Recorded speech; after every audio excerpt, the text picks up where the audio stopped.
Welcome to another video by Galactic Collector. Today we're going to take a look at that age-old question of why won't my TIE fighter wings stay on?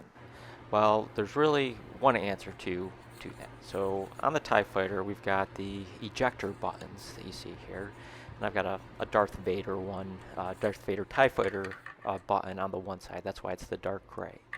But as we look down the wing shaft here, there's this little groove here, and there's a little clip in there that actually holds the wing in place when it's working right.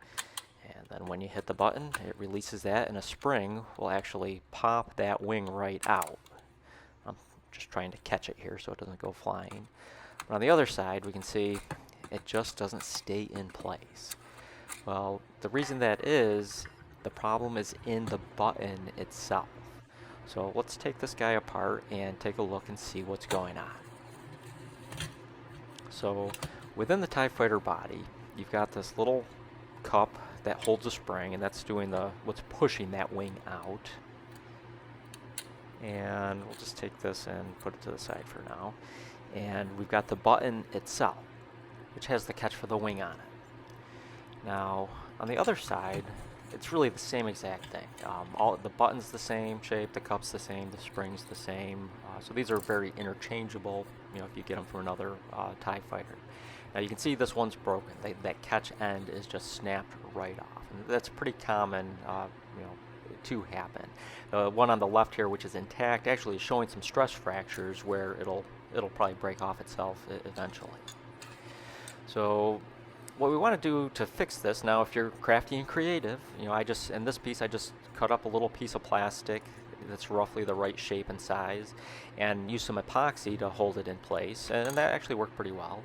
On this side, I actually 3D designed and printed a replacement piece that I think is much more stable and will work better long term. And really designed it to fit in along with the shape of this ejector catch that's on here. What we need to do though is take off some of the excess material that's on here that basically is where that hook part of the catch was. So I'm just going to take some wire snips which will cut this plastic super easily, and I'm just going to clean it off to that line. And this is going to give us the perfect template for the replacement ejector catch to sit in place on here.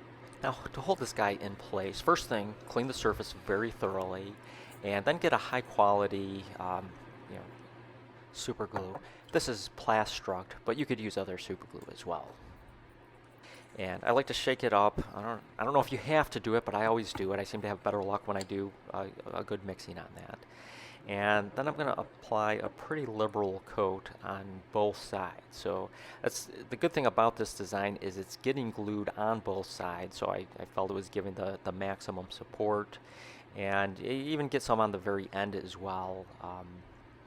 When you cut that end off, if you need to square it off, you could use a little sandpaper, but then this replacement part will slide right over. It'll match right in, so there's really not too much worrying about getting it in the right place, because it will only fit in one way. And then you want to hold that for whatever the glue's recommended time is. Plastruct's is 20 to 30 seconds. So I'll just kind of squeeze this and hang on to it for a little bit until it gets a good secure bond. And then I will put it aside to let it sit for a full day, which is what they recommend.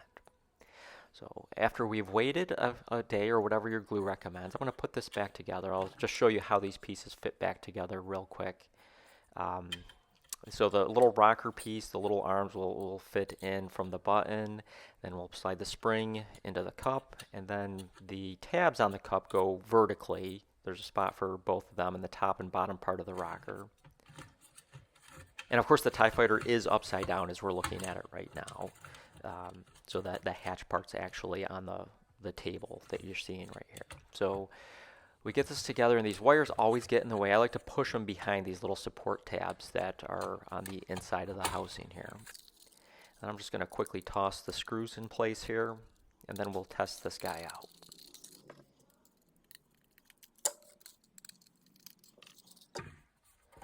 So here we go. Let's see how our new clips work. So this is the plastic epoxied one that I did, and it worked great. And this is the 3D printed replacement that I did as well. You can see the first one that I did, it was a little sloppy. The hook was maybe sticking out a little too far.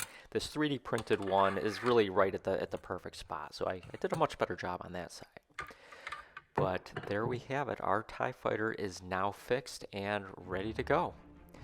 I hope you enjoyed the video. Make sure to visit galacticcollector.com and learn more about your vintage Star Wars action figures and vehicles and playsets. Thanks for watching.